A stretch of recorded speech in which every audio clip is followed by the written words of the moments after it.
I poured my life savings into a dream home, only to discover it was a fortress for an organized scheme and that my husband had built it to be my prison. I was days away from facing an attempt to break my life with a heavy charge, but I wasn't going to let them bury me in the basement of my own betrayal.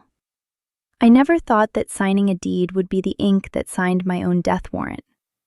When Mark first pointed at the blueprints of that sprawling estate on the cliffside, he called it our forever sanctuary.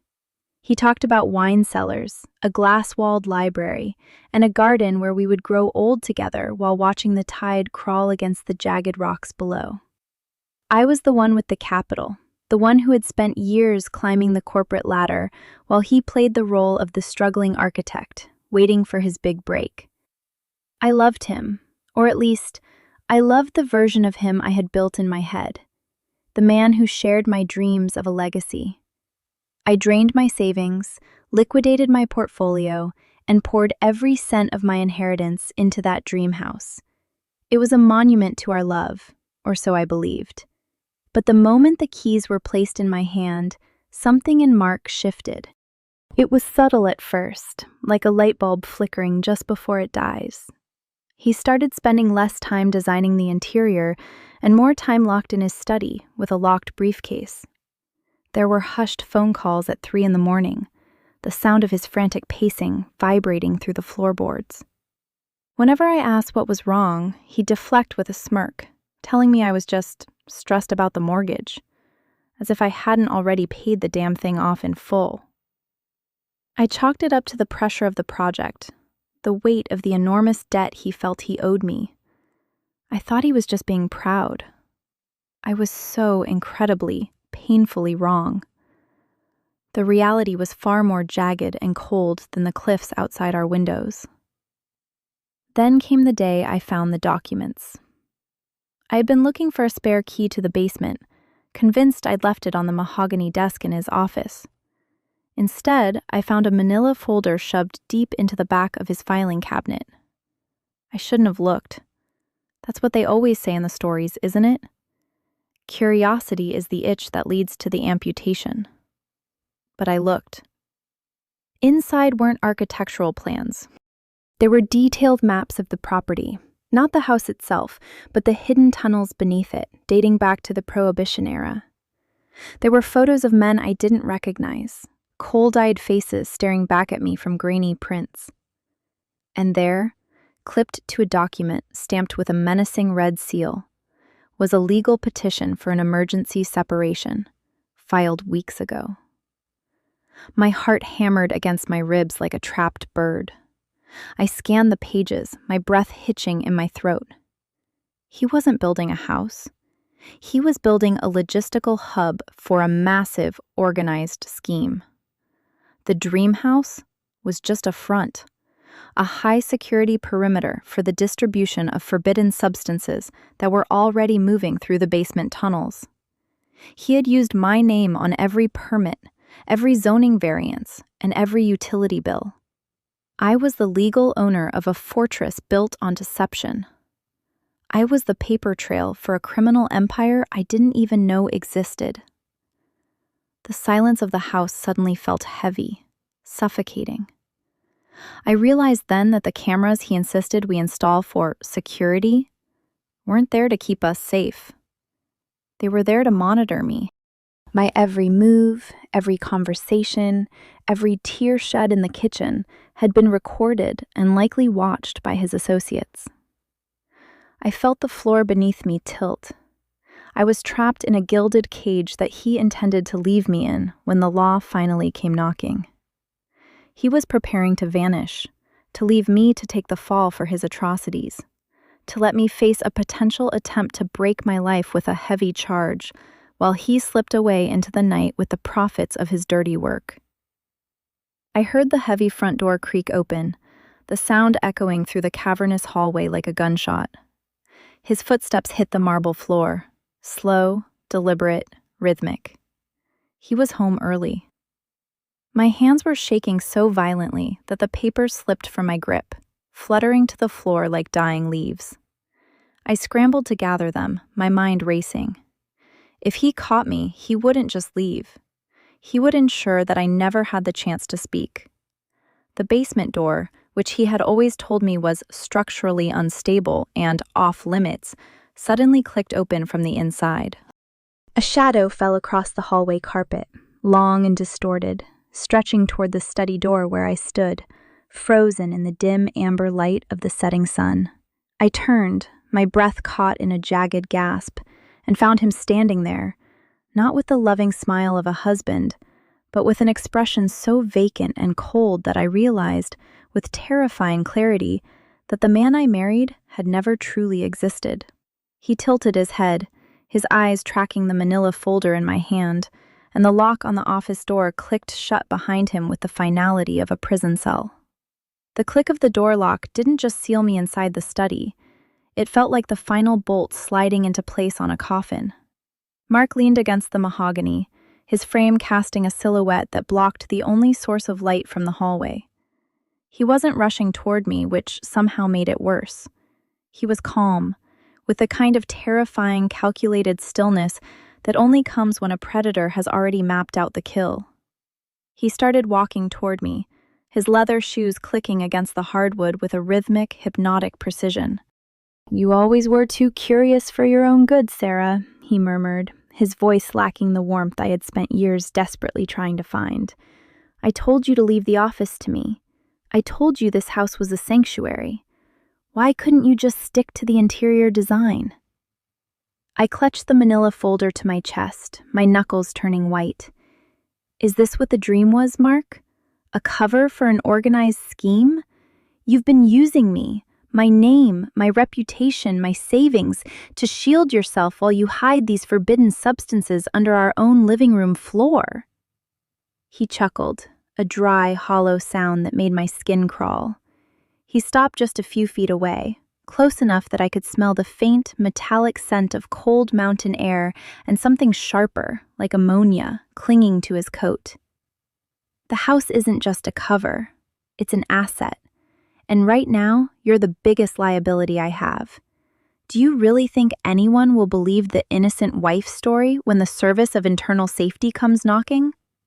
With all the paperwork tied to your name, you aren't just a victim, Sarah. You're the prime suspect. You're looking at a huge sentence, a complete destruction of everything you've ever built." My mind raced.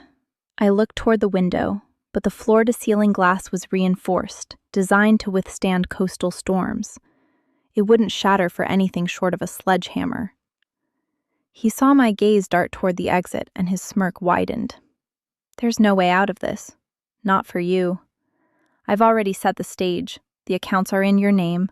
The permits are in your name. Hell, the encrypted communications logs with the other members of our group are routed through your personal laptop." I took a step back, my heel catching on the edge of the rug. "You're going to let me go down for this? After everything I gave you?" "I'm going to do what's necessary for my survival," he replied, reaching into his jacket. My heart stopped. I braced myself for the worst, expecting to see a weapon, but instead he pulled out a slim, gold-plated phone and tossed it onto the desk between us. "But you're smarter than you look. I think we can reach an arrangement. If you cooperate, maybe you won't have to face an attempt to break your life with a heavy charge. But you have to prove you're on board." He gestured to the phone. "There's a call incoming. It's the leader of the regional operation. You're going to answer it. You're going to use your voice, and you're going to confirm that the shipment of forbidden substances has successfully cleared the perimeter. If you do that, we're partners. If you don't..." He trailed off, his eyes shifting toward the heavy, locked basement door, behind which I could hear the faint, rhythmic hum of industrial ventilation fans that I had always assumed were part of the house's HVAC system. The phone vibrated on the desk, the screen lighting up with an unknown, encrypted number. My hands were trembling, not from fear anymore, but from the sudden, sharp realization that I had reached the point of no return. I looked at the phone, then back at Mark. He crossed his arms, watching me with the patience of a spider waiting for a fly to stop struggling in the web. I realized then that if I picked up that phone, I was crossing a threshold I could never step back from. I would be tethered to his criminal world forever. But if I didn't? I reached for the phone, my fingers hovering over the glass. My thumb brushed the green icon, but just as I was about to slide it to answer, the house lights flickered violently. A sharp, piercing alarm began to blare, not from the security system he had installed, but from somewhere deep beneath the foundation. Mark's composure cracked instantly. His eyes widened, his head snapping toward the ceiling as the floor groaned beneath our feet. A dull, muffled explosion echoed from the basement, followed by the sound of glass shattering downstairs. "What did you do?" Mark roared, lunging toward me. Before he could reach me, the study door was kicked open. It wasn't the police. It was a group of men in tactical gear, their faces hidden behind masks, and they weren't here to serve a warrant. They were here to purge the house. Mark spun around, his face turning pale as he saw them, but he didn't reach for a weapon. He reached for the secret panel behind the bookshelf. I realized then that I wasn't just in the middle of a divorce. I was trapped in the middle of a war between two rival branches of his organized network.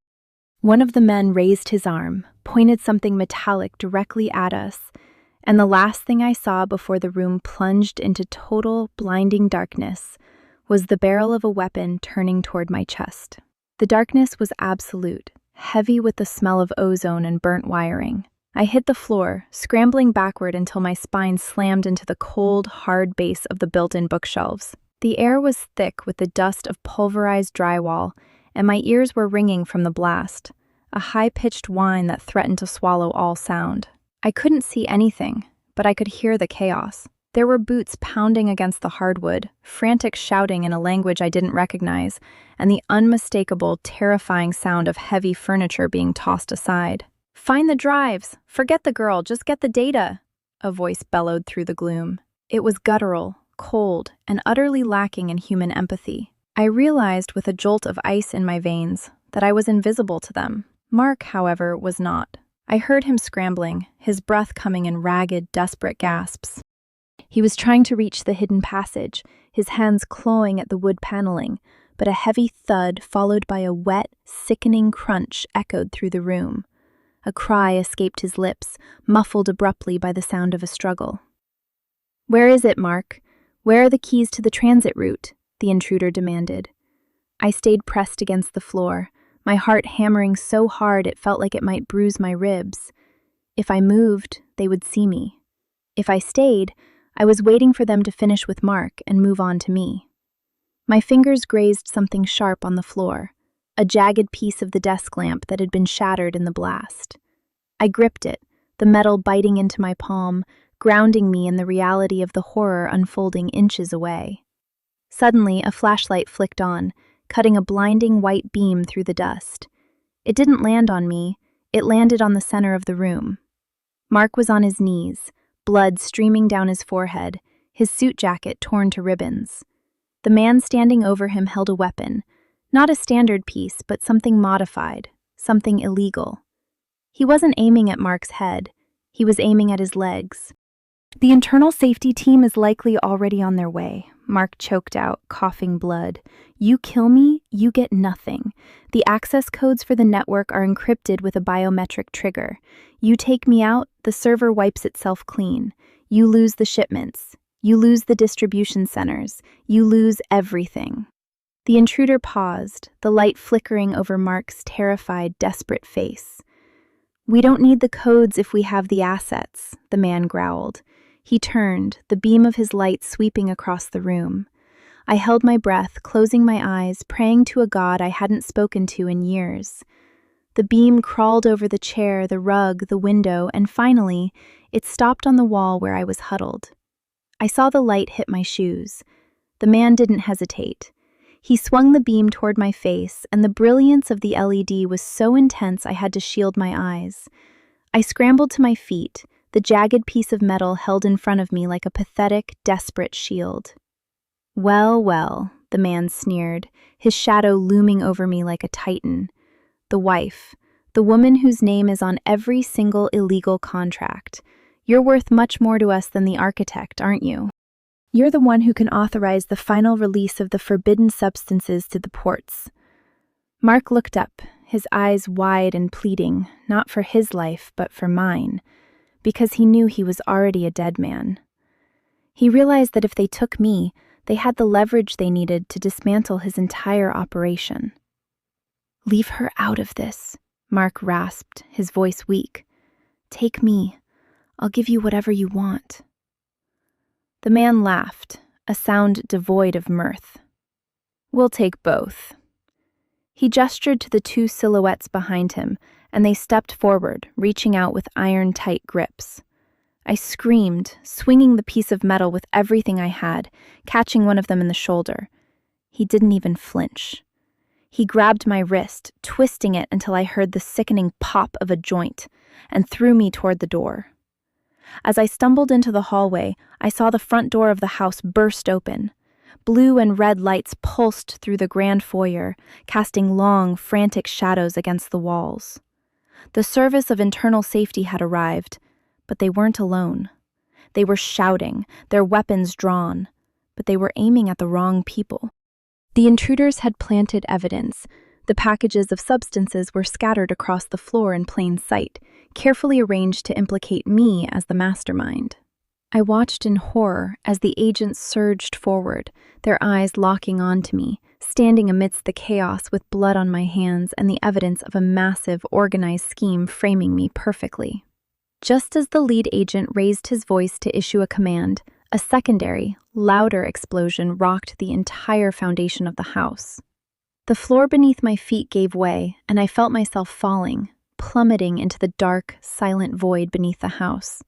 The very place where Mark's secrets were buried, and where I now realized I was destined to be buried too.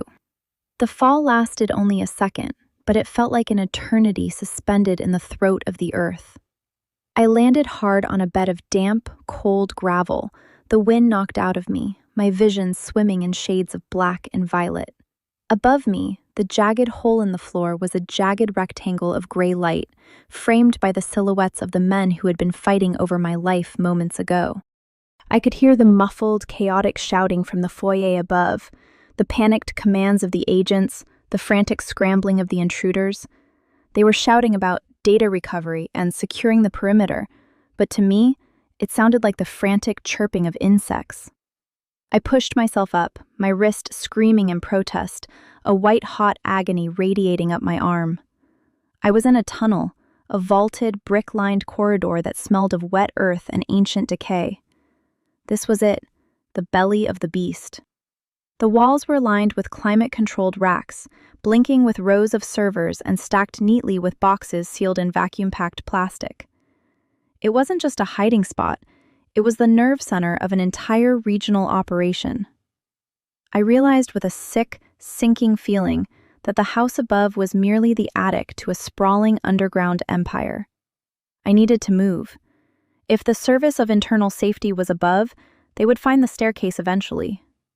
I scrambled to my feet, limping down the corridor, the beam of my phone's dying flashlight cutting through the gloom.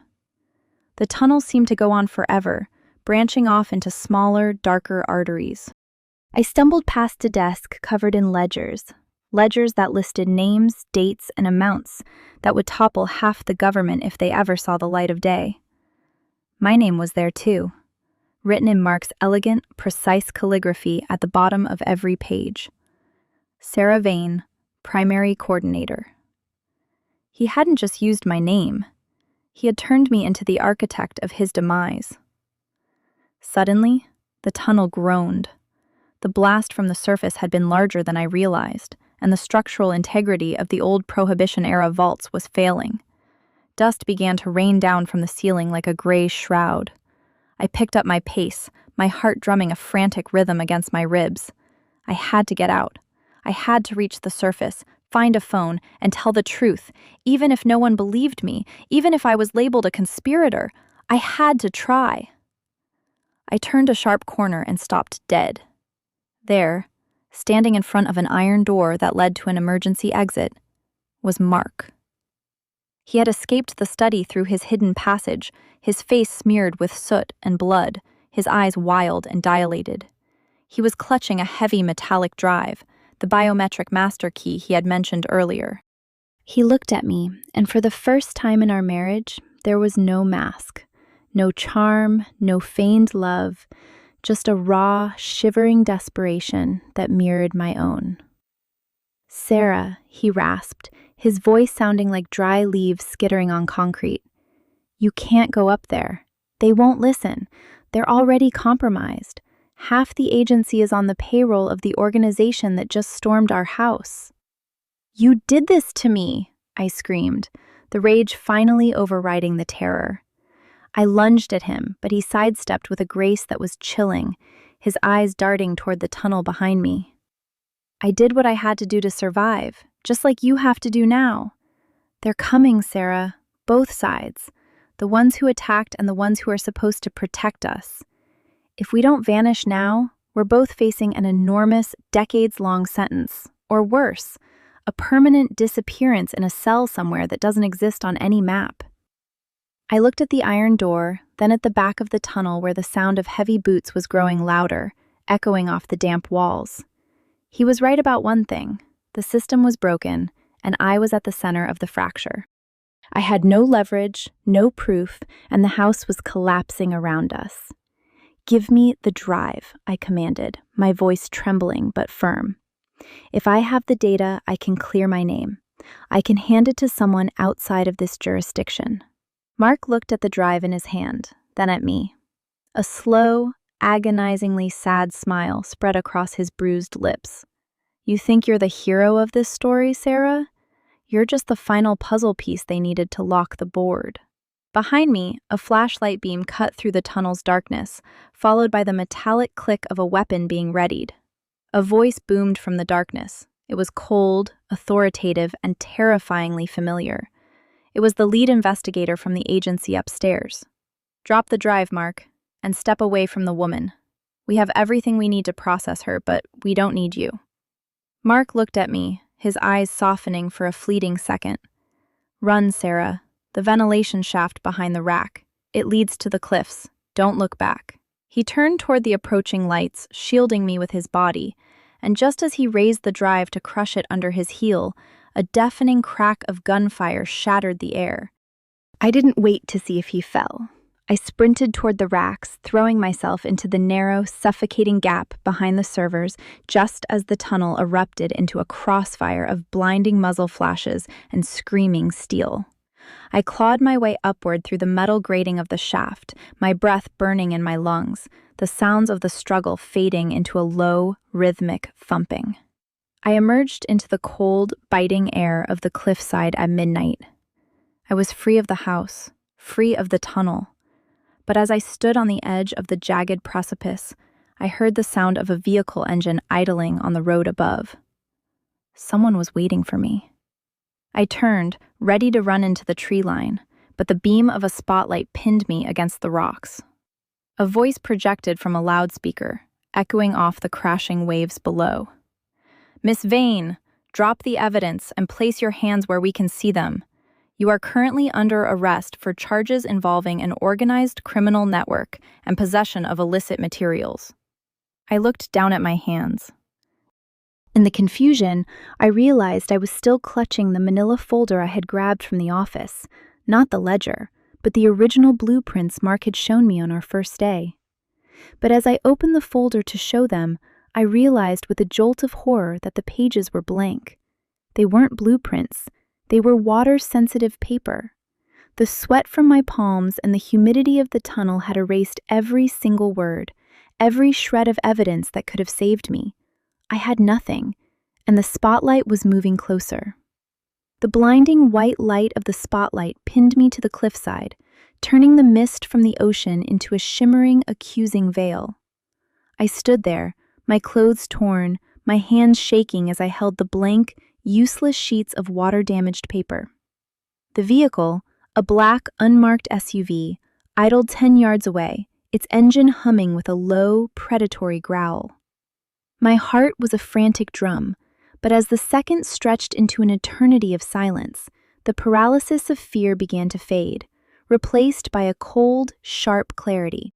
I realized that the Service of Internal Safety agents who had arrived at the house were likely just as compromised as the intruders, and they were banking on my panic. They wanted me to bolt, to give them a reason to justify using force. They wanted me to look guilty, to act like a woman with something to hide. I didn't run. Instead, I stood my ground, turning my palms outward to show I held nothing but empty paper. I squared my shoulders, forcing myself to breathe, to project the composure of the person I had been before Mark entered my life. The woman who had navigated the shark-infested waters of corporate finance for a decade. I wasn't just a victim, I was a witness. And if I couldn't prove my innocence with a piece of paper, I would prove it by refusing to be the pawn they needed.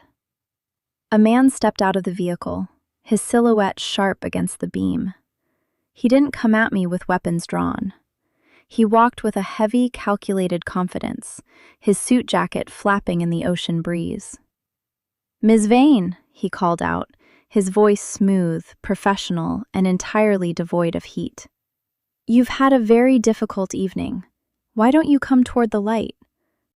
Let's settle this before the situation becomes irreversible." I recognized him. He was a high-ranking official I had seen at a charity gala Mark had insisted we attend months ago, a man whose name was whispered in the corridors of power as someone you didn't cross. He wasn't here to arrest me. He was here to clean up the mess. My blood turned to ice. If I walked toward him, I would be stepping into the mouth of the shark. I looked at the SUV, then at the treacherous drop behind me, and finally at the dense forest canopy to my left. I remembered something Mark had whispered in the study before the chaos, a contingency plan, a name he'd once typed into a search engine and then hastily deleted. It was the name of a journalist, a woman who specialized in investigating the very organized scheme that Mark had been building. I didn't have the ledgers, but I had something else. I had my memory. I knew the routes, the timestamps, the names of the regional contacts, and the location of the secondary servers. If I could reach her, the story wouldn't be about my guilt. It would be about the people who had tried to bury me. I dropped the blank papers. "I'm not going anywhere with you," I shouted back, my voice steady despite the adrenaline. "I've already contacted my legal team. Everything that happened in that house, the tunnels, the substances, the corruption, is being live-streamed to a private server. You touch me, and the world finds out exactly who signed the checks for your operation."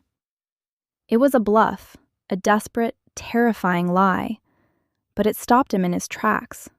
He froze, his head tilting slightly. In that flicker of hesitation, I turned and sprinted toward the tree line. I didn't look back to see if he reached for his weapon. I moved with a desperation that bypassed pain, my feet pounding against the sodden earth, the trees blurring into a dark, impenetrable wall. I didn't stop until I reached the highway, nearly 3 miles away, my lungs burning and my vision spotted with exhaustion. I hailed a passing transport, claiming I'd been in a car accident, and spent the next 48 hours in a haze of motels and burner phones. I didn't just hide, I worked. I leveraged every connection I had, not for money, but for protection. I reached the journalist, a woman named Elena, and spent 7 hours straight recounting every detail of the last 5 years. I gave her the names, the dates, and the internal structure of the group that had turned my life into a cage. When the story finally broke a month later, it didn't just ripple through the news cycle. It caused a tidal wave. The investigative report was explosive, detailing how the Dream House had been a multi-million-dollar front for a massive organized scheme, implicating not just Mark, but several high-level officials within the very agency that had tried to silence me. The investigation went wide, sweeping through the halls of power and dismantling the network from the inside out. I was brought in for questioning, of course, but because of the evidence Elena and I had compiled, I wasn't the prime suspect anymore. I was the star witness. I spent weeks in protective custody, detailing the deceptions, the manipulation, and the cold, calculated way Mark had tried to sacrifice me to save himself. Mark didn't make it to trial. They found him days later, miles from the cliff, having succumbed to his injuries from the tunnel firefight. He died the same way he lived, in the shadows, alone, with nothing to show for his forever sanctuary, but a legacy of ruin. As for me, the process of rebuilding was agonizing. There were long, sleepless nights where the silence of my new apartment felt like the crushing weight of the tunnels, and moments where I'd jump at the sound of a closing door. But I am no longer defined by the man who wanted to destroy me, nor by the house that was meant to be my tomb. I kept one small thing from the rubble, a single polished stone from the garden that Mark had designed.